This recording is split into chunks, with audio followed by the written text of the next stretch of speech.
5 or even the 1 or 2% level, sometimes at the 10% level. But every once in a while, I get the wrong sign. Don't ask, I got the wrong sign.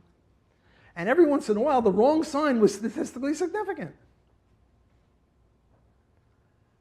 So how did Gary Becker react to this? Well, if he were a neoclassical, what he should have said was, well, maybe rent control doesn't work the way we think it does.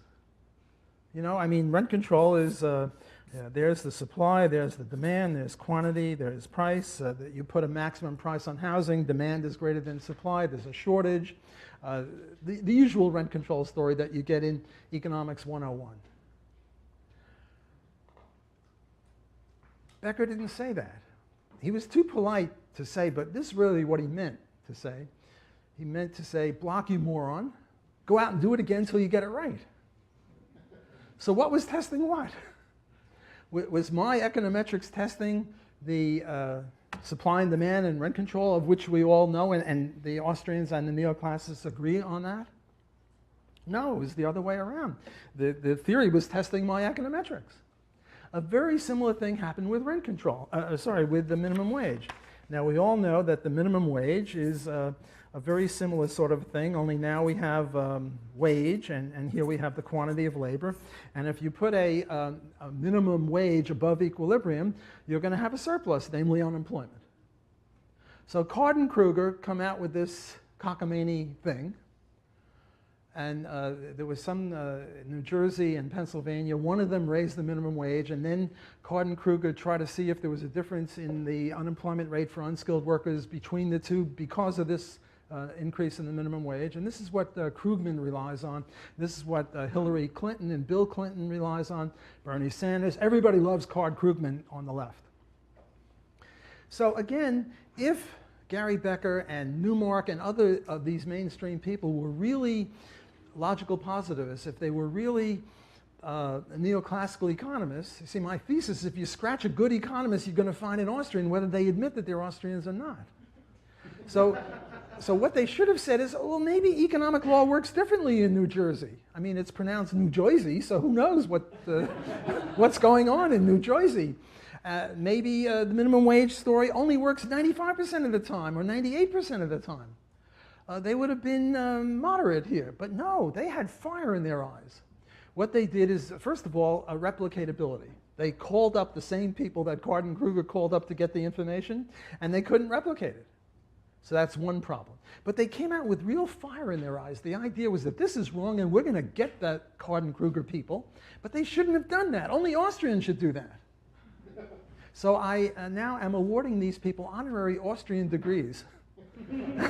They're not going to accept it, but I'm going to award them. Whether they like it or not, I'm going to pin the tail on the donkey. I'm going to pin Austrianism on a lot of these mainstream people that are good economists, even though they don't think they're Austrians. By the way, the reason we call it Austrian economics has got nothing to do with the economics of Austria. It's because the people who started it came from Austria. Mises, Bombewerk, Menger, Hayek were all in Austria. It's the same with Chicago economics. It's got nothing to do with the economics of the city Chicago. It's rather that Friedman and Becker and Stigler just happened to be at the University of Chicago and had a unique look at economics. Okay, so we've now had 2 or 3 of the 15 or so elements, and let me go on to another one. What else have I got? Let's talk about entrepreneurship. For Austrians, entrepreneurship is very important. Israel Kirzner wrote a book, Competition and Entrepreneurship. Peter Klein, one of our fellow teachers here, is an expert in entrepreneurship and specializes in it and emphasizes the importance of entrepreneurship. Whereas if you look at any mainstream textbook, what you're going to find is land, labor, and capital.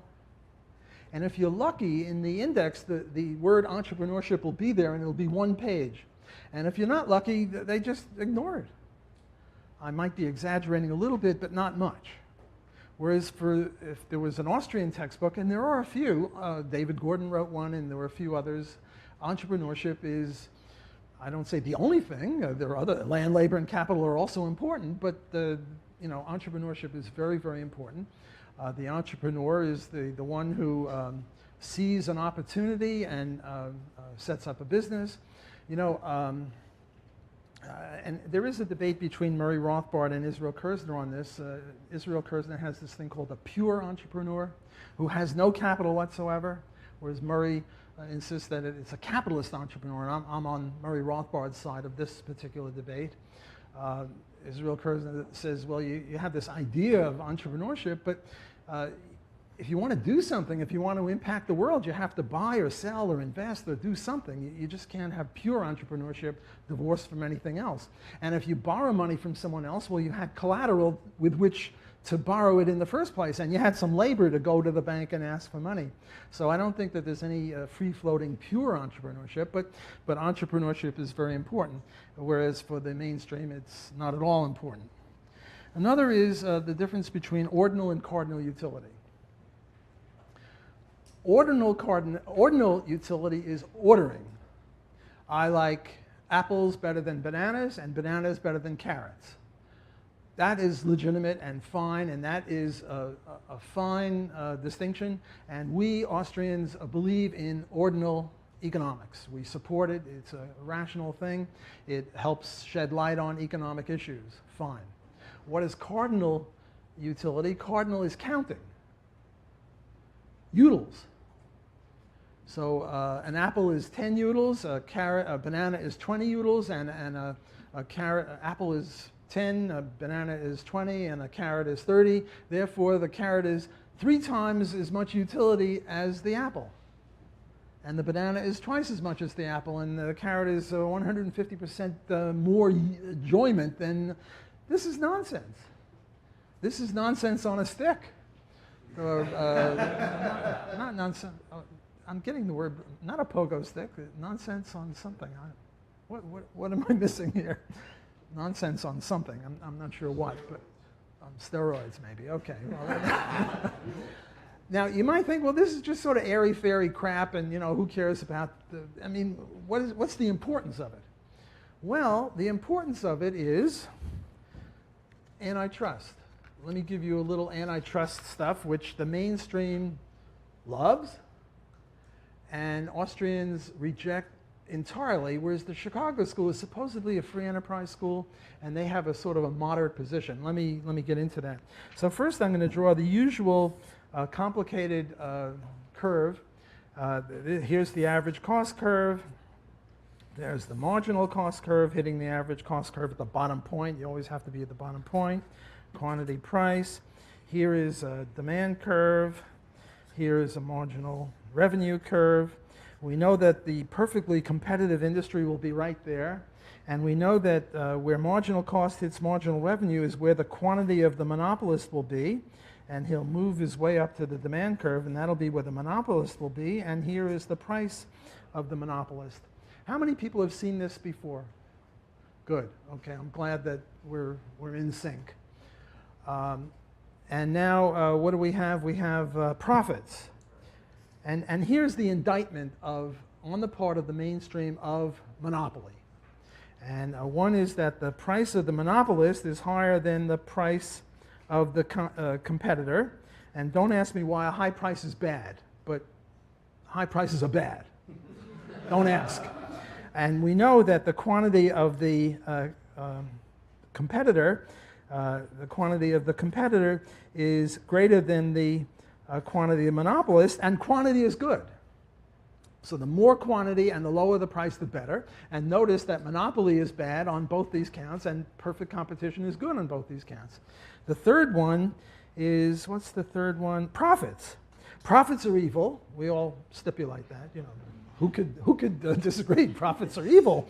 And the profits of the perfectly competitive is 0, and the profits of the monopolist is this little box here, the shaded box, right? Call it the box, the shaded box.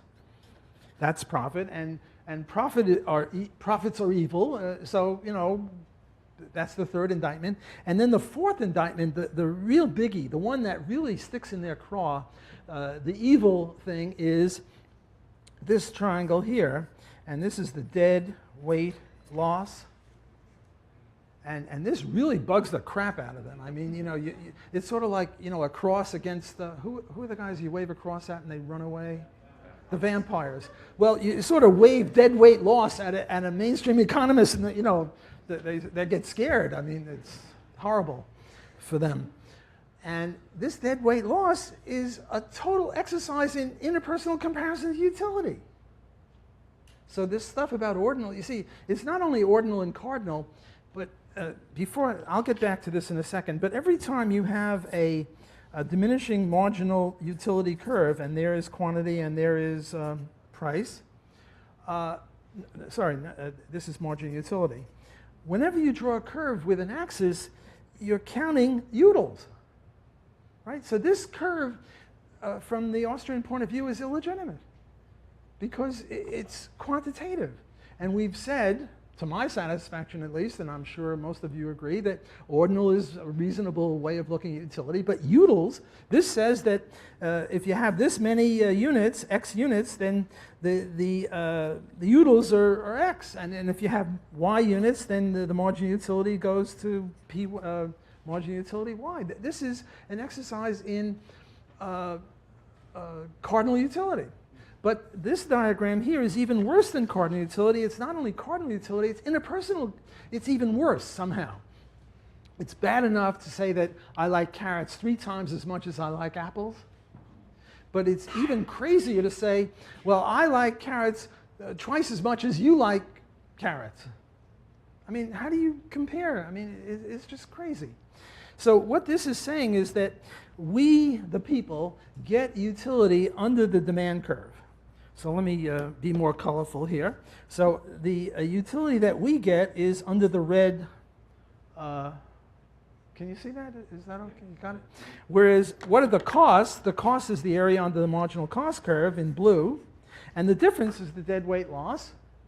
And what the monopolist is doing is cheating us out of stuff. Cheating us out of the difference between QM and QC. Because if he was a nice guy, if he didn't wanted to create a market failure, which is a whole other thing, the mainstream loves market failure, monopoly, public goods, externalities, unequal income. I mean, in order to get into the American Economic Review, you either have to have just math or you have to come up with a new market failure. They just love market failures, whereas for Austrians, no such thing as a market failure. They're imperfect people, entrepreneurs make mistakes, but that's not what they mean by market failure. What they mean by market failure is something that the government could step in and tell the monopolist, produce at QC, or we'll break you up, or we'll nationalize you. Those are the 3 solutions to the problem. So this is an exercise in interpersonal comparison utility. Namely, they're saying that the buyers value it at the red area. The sellers, it only costs us at the blue area, and yet it's not produced. Let me give you a real world example. Here we have Djokovic, who is the best tennis player nowadays, give or take. And Djokovic enters 15 tournaments a year. He really should enter 25. He's cheating us out of 10 tournaments a year, that dirty rat. And what we should do is use the antitrust against him and make him play more. I mean, look, if he plays an extra 10 tournaments, his shoulder is going to hurt or his knees are going to hurt or whatever, and he only picks 15. But thanks to neoclassical economics, we can order him to play more and know that economic welfare will be enhanced because we value the extra 10 tournaments more than he disvalues.